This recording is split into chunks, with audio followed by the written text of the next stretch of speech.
Bonjour, c'est Ursule encore. On est le 26 août 2023. Alors, je viens sur la trompette aujourd'hui encore et je viens proclamer le retour de notre Seigneur Jésus-Christ. Amen et alléluia, soyons tous bénis. Soyons remplis de sa joie. Amen. Alors, tel il est, tel nous sommes. Amen. Tel il est, tel nous sommes.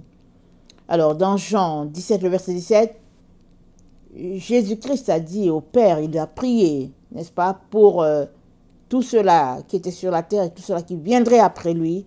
Il a prié, il a dit, c'est le verset 17, sanctifie-les par ta vérité. Ta parole est la vérité. Amen. Sanctifie-les par ta vérité. Et c'est la parole de Dieu qui est la vérité. Amen.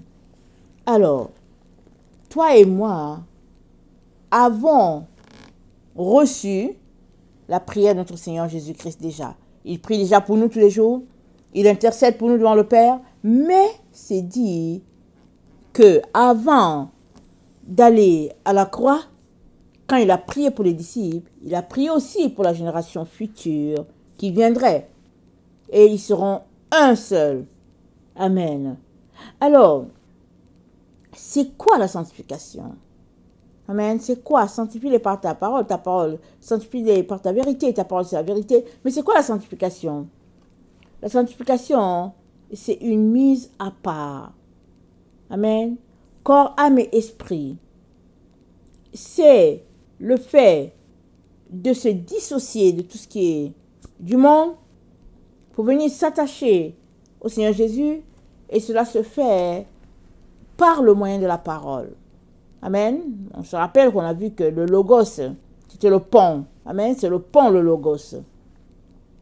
Alors, si tu veux être uni au Seigneur Jésus, tu n'as pas un autre moyen que de passer par la parole de Dieu, par le logos. Amen. Alors, ça veut dire, comme l'a dit Jacques, de mettre en pratique la parole. Tu as beau écouter la parole, elle est douce à tes oreilles, mais c'est quand tu vas te mettre à la pratiquer que les entrailles de douleur vont se faire sentir. Mais parce que tu aimes le Seigneur, tu vas endurer, tu vas supporter, parce que c'est cette même parole-là qui a transformé Jésus qui va te transformer. C'est ça la sanctification. C'est de se retrouver sur un chemin où tu décides en ton âme et conscience de faire la volonté de Dieu. Tu peux faire ta volonté. Tu peux le faire. Tu peux décider de tout laisser aller pour dire, voilà, moi je dépose les gants ici. Mais parce que tu t'es engagé à suivre le Seigneur Jésus, alors tu vas jusqu'au bout. Amen, tu vas jusqu'au bout. Et Dieu va te donner à chaque fois le nécessaire pour que tu puisses continuer ta course. Amen. Alors, dans Philippiens 3, le verset 7 à 11, Philippiens 3, le verset 7 à 11, voilà ce qui est dit.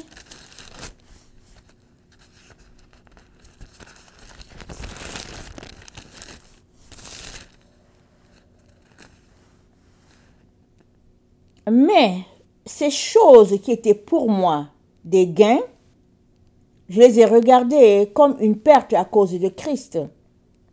Et même, je regarde toutes choses comme une perte à cause de l'excellence de la connaissance de Jésus-Christ, mon Seigneur, pour lequel j'ai renoncé à tout. Et je le regarde comme de la boue, afin de gagner Christ, et d'être trouvé en lui, non avec ma justice, celle qui vient de la loi, mais avec celle qui s'obtient par la foi en Christ, la justice qui vient de Dieu par la foi. afin de connaître Christ et la puissance de sa résurrection et la communion de ses souffrances, en devenant conforme à lui dans sa mort pour parvenir, si je puis, à la résurrection d'entre les morts.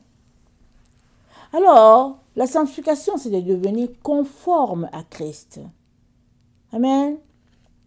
C'est de marcher en renonçant à soi, en renonçant à tout, pour rendre gloire à Dieu. C'est-à-dire tout ce dans quoi Dieu n'est pas, tu n'es pas aussi. Tout ce qui ne glorifie pas Dieu, tu ne mets pas les pieds dedans. Et Paul dit, il dit, afin de gagner Christ, d'être trouvé en lui, non par ma justice, celle qui vient de la loi, mais avec celle qui s'obtient par la foi. Amen. Et cette justice-là qui s'obtient par la foi nous pousse, ou bien nous conduit sur le chemin où nous apprenons à connaître Christ et la puissance de sa résurrection. Et la communion de ses souffrances. On participe aux souffrances de Christ. Ce n'est pas les mêmes types de souffrances, mais on est appelé à souffrir. Pendant que nous souffrons dans notre chair, Dieu élève notre esprit. Amen. Il élève notre esprit. Et il nous donne d'être ancrés dans la parole. C'est-à-dire, on devient conforme à Christ, tel que c'est dit dans le verset 10. Nous sommes dans Philippiens 3. Amen. On vient de lire le verset 10. Et dans Exode 20,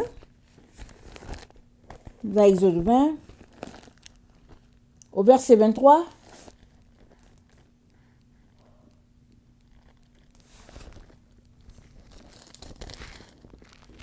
voilà ce qui est dit. Vous ne ferez point des dieux d'argent et des dieux d'or pour me les associer. Vous ne vous en ferez point. Vous ne ferez pas de dieux d'or ni de dieux d'argent. Maintenant, est-ce que tu connais les dieux qu'il y a dans ta vie? Est-ce que tu sais toutes ces choses-là qui prennent toute ta place, toute ton énergie, au point que Dieu n'a pas de place? Parce que toutes ces choses-là qui prennent la place de Christ nous empêchent de nous sanctifier. Il se place entre notre sanctification et Christ. Ils sont une barrière. Et la parole de Dieu, le Logos, est un pont. Le Logos est un pont entre Christ et nous. Et les idoles sont une barrière entre Christ et nous. Et la seule manière pour toi et moi de pouvoir marcher sur le Logos, c'est de se débarrasser des idoles. Parce qu'on ne peut pas et marcher sur le Logos et marcher sur les idoles. Ça ne mène nulle part. On n'aboutit pas. C'est sans issue.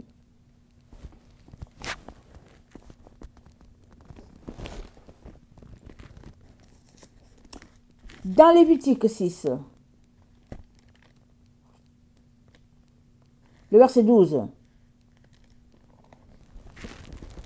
L'Éternel parla à Moïse et dit, voici l'offrande qu'Aaron et ses fils feront à l'Éternel, le jour où ils recevront l'onction, 1/10 d'épha de fleur de farine comme offrande perpétuelle, moitié le matin, moitié le soir. Elle sera préparée à la poêle avec de l'huile, et tu la porteras frite. Tu la présenteras aussi cuite et en morceaux comme une offrande d'une agréable odeur à l'Éternel. Le sacrificateur qui parmi les fils d'Aaron sera oint pour lui succéder, fera aussi cette offrande. C'est une loi perpétuelle devant l'Éternel. Elle sera brûlée en entier. Toute offrande d'un sacrificateur sera brûlée en entier. elle ne sera point mangée. Pourquoi? Parce que le foin du sacrificateur, ça le représente lui-même, c'est le sacrifice de sa propre personne à Dieu. Donc, ça appartient à Dieu seul. Tu te consacres à Dieu et à Dieu seul. Quelqu'un d'autre ne vient pas pour partager avec Dieu ce que tu es pour lui. Alors, si tu dis que tu appartiens à Christ et que tu t'es sanctifié ou tu t'es sanctifié pour Christ, il n'y a pas une autre personne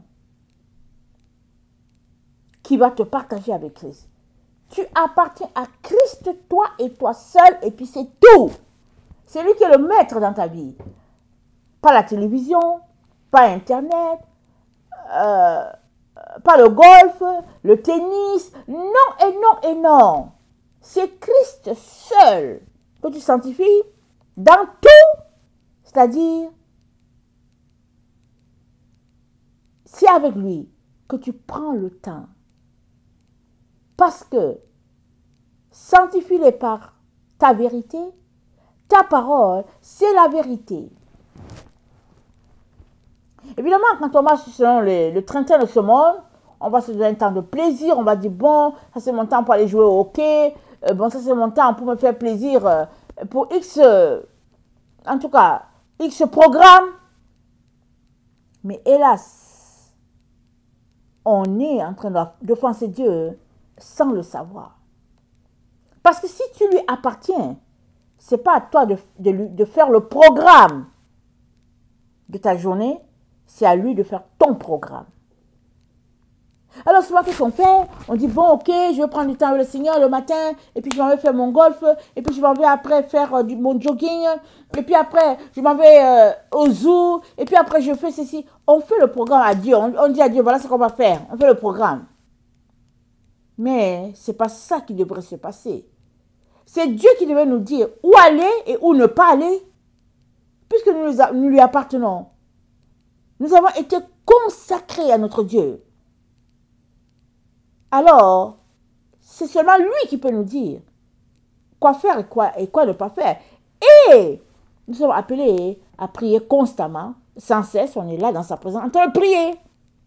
Si on pense qu'on a assez prié pour nous, ben voilà, il y a la prière, il y a beaucoup de gens qui ont besoin de prière. On doit être en train de prier constamment, constamment. Prier sans cesse, c'est ça que le Seigneur Jésus-Christ a dit. Dans Lévitique 21, le verset 1, l'Éternel dit à Moïse, parle au sacrificateur, fils d'Aaron, et tu lui diras, un sacrificateur ne se rendra point impur parmi son peuple pour un mort. Amen. Excepté pour les plus proches parents, pour sa mère, pour son père, pour son fils, pour son frère, et aussi pour sa sœur encore vierge, qui le touche de près lorsqu'elle n'est pas mariée. Chef parmi son peuple, il ne se rendra point impur en se profanant. Les sacrificateurs ne se feront point de place chauve sur la tête. Ils ne raseront point les coins de leur barbe, et ils ne feront point d'incision dans leur chair. Ils seront saints pour leur Dieu, et ils ne profaneront pas le nom de leur Dieu, car ils offrent à l'Éternel des sacrifices consumés par le feu, l'aliment de leur Dieu, ils seront saints. Ils ne prendront point une femme prostituée ou déshonorée, ils ne prendront point une femme répudiée par son mari, car ils sont saints pour leur Dieu. Tu regarderas un sacrificateur comme saint, car il offre l'aliment de ton Dieu. Il sera saint pour toi, car je suis saint, moi l'Éternel, qui vous sanctifie. Amen. Je suis saint, moi l'Éternel, qui vous sanctifie. Deutéronome 10, le verset 16. Vous circoncirez donc votre cœur, et vous ne raidirez plus votre cou, car l'Éternel, votre Dieu, est le Dieu des dieux, le Seigneur des seigneurs, le Dieu grand, fort et terrible, qui ne fait point acception des personnes et qui ne reçoit point de présent. Amen. Il ne fait acception de personne. Il ne reçoit point de présent. Amen. Et circoncire son cœur, ça veut dire quoi? Ça veut dire ôter de son cœur tout ce qui ne fait pas la gloire de Dieu. C'est-à-dire tout ce qu'il y a dans ton cœur là, qui bloque la gloire de Dieu, tu dois l'ôter. Amen. Tu dois ôter cela de ton cœur. Et ton cœur doit appartenir uniquement à Dieu à 100%. Il n'y a rien qui soit entre ton cœur et Dieu. Tout ton cœur doit être entier à Dieu. C'est ça, circoncire son cœur. Et il dit quoi? Vous ne raidirez plus votre cou. Amen. Alors, Jésus-Christ nous a sanctifiés. Amen. Il nous a consacrés à Dieu comme une offrande consumée par le feu d'une agréable odeur à Dieu. Parce que c'est ça que son sacrifice a fait. Alors, une fois que tu acceptes son sacrifice, tu dis du coup que tu appartiens à Dieu et que tu es une offrande agréable à Dieu. C'est ça que tu dis. C'est ça que tu confesses. Et tu travailles pour que cela soit dans ta vie à tous les jours. Tu travailles pour cela. Alors, il y a les épreuves, n'est-ce pas? Dans la vie, il y a souvent des surprises auxquelles on ne s'attend pas. Mais quand Dieu est la priorité dans ta vie, alors les autres choses, tu les laisses aller pour gagner Christ, n'est-ce pas? C'est ça. Et dans 1 Corinthiens 9, le verset 23, 1 Corinthiens 9, le verset 23, voilà ce que nous dit le frère Paul. 1 Corinthiens 9, le verset 23. Il dit,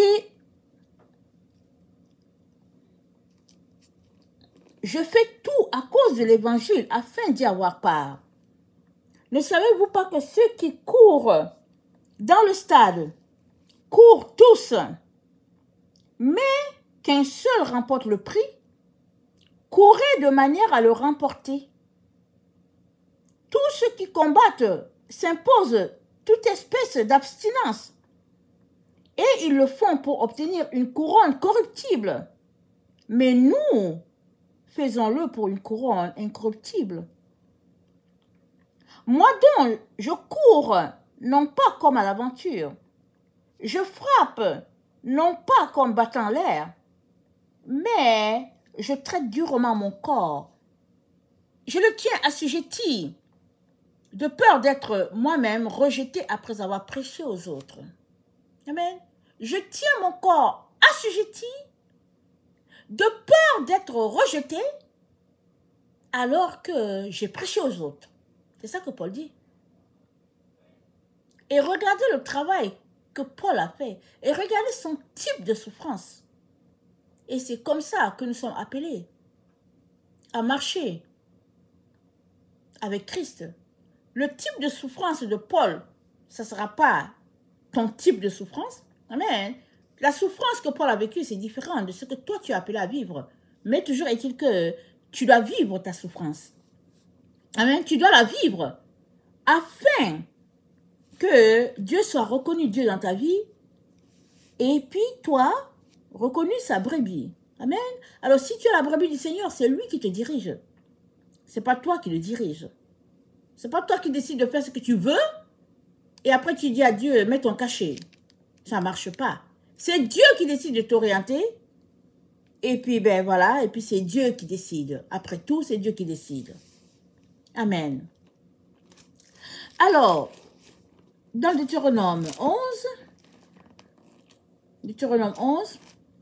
le verset 13, voilà les consignes que Dieu a données à Israël. Deutéronome 11, le verset 13.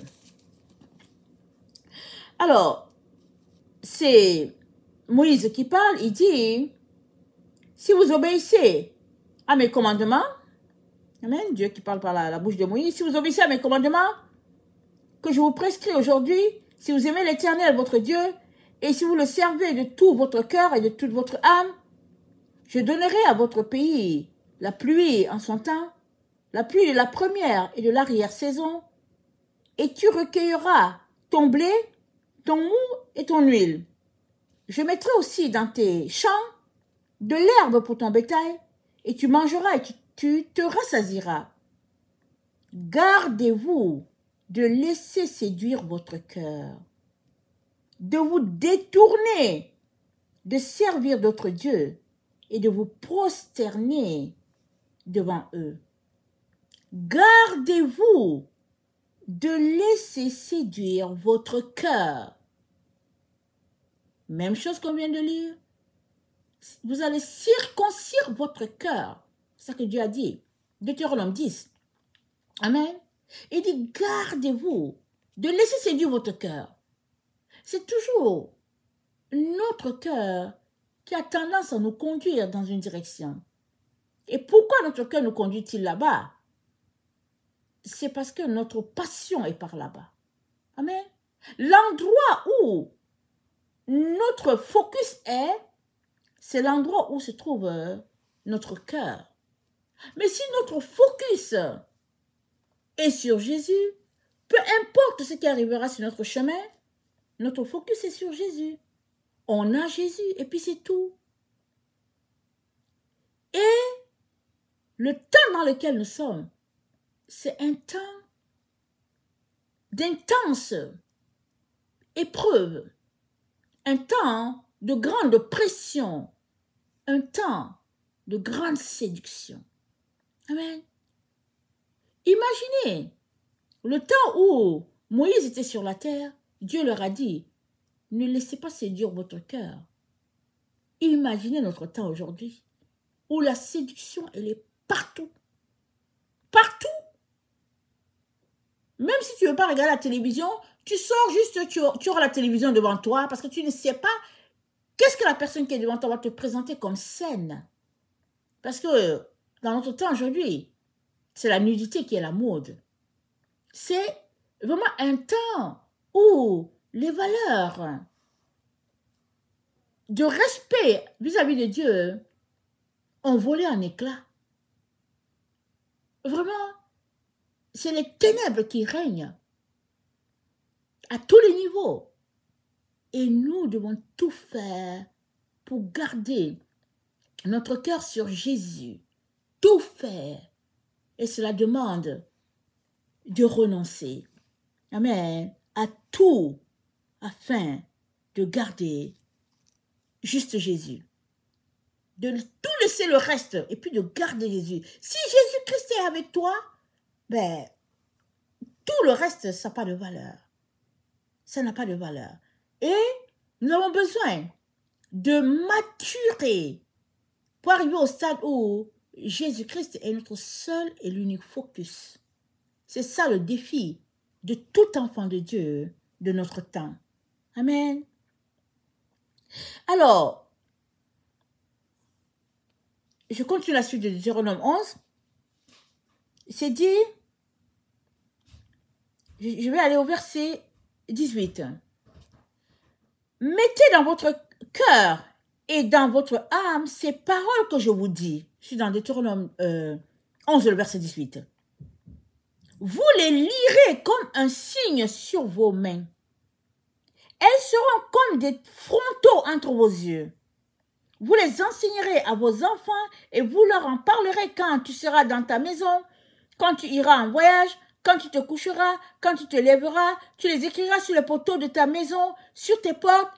Et alors, vos jours et les jours de vos enfants dans le pays que l'Éternel a juré à vos pères de leur donner seront aussi nombreux que les jours des cieux le seront au-dessus de la terre. Car si vous observez tous ces commandements que je vous prescris, et si vous les mettez en pratique pour aimer l'Éternel votre Dieu, pour marcher dans toutes ses voies et pour vous attacher à lui, l'Éternel chassera devant vous toutes ces nations, et vous vous rendrez maître des nations plus grandes et plus puissantes que vous. Tout lieu que foulera la plante de votre pied sera à vous. Votre frontière s'étendra du désert au Liban et du fleuve de l'Euphrate jusqu'à la mer occidentale. Nul ne tiendra contre vous. L'Éternel votre Dieu répandra, comme il vous l'a dit, la frayeur et la crainte de toi sur tout le pays où vous marcherez. Vois, je mets maintenant devant vous la bénédiction et la malédiction. La bénédiction, si vous obéissez au commandement de l'Éternel votre Dieu, que je vous prescris en ce jour. La malédiction, si vous n'obéissez pas au commandement de l'Éternel votre Dieu, et si vous vous détournez de la voie que je vous prescris en ce jour, pour aller après d'autres dieux que vous ne connaissez point. Amen. Alors, Dieu dit, voici les paroles que je mets devant vous, le verset 18, vous les lirez comme un signe sur vos mains, elles seront comme des frontaux entre vos yeux. Vous les enseignerez à vos enfants, et les enfants de vos enfants vont les enseigner, vous leur parlerez tout le temps, le jour, la nuit, et puis bon voilà, vous le parlez, à observer le commandement que je vous ai prescrit pour marcher dans toutes les voies et pour vous attacher à lui. Le verset 22. Il n'y a pas une autre façon de s'attacher à Dieu. Une fois que tu te détournes pour faire autre chose, c'est fini. Tu viens de diminuer ton détachement. Tu viens de refroidir ton cœur vis-à-vis de Dieu. Tu dois demeurer constamment dans la présence de Dieu. Constamment. Tu dois faire cela. C'est un choix. Mais si tu ne fais pas ça, les soucis de la vie vont t'accabler. Les problèmes, par-ci, par-là. Tu es obligé de faire cela. Parce que nous sommes dans un temps de grande séduction, comme déjà dit. C'est un combat.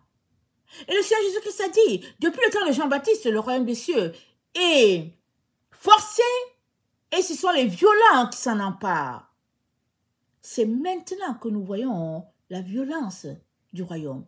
C'est maintenant que nous saisissons la violence qui doit s'exercer dans nos vies. Et quand je parle de violence, ce n'est pas la violence physique, non.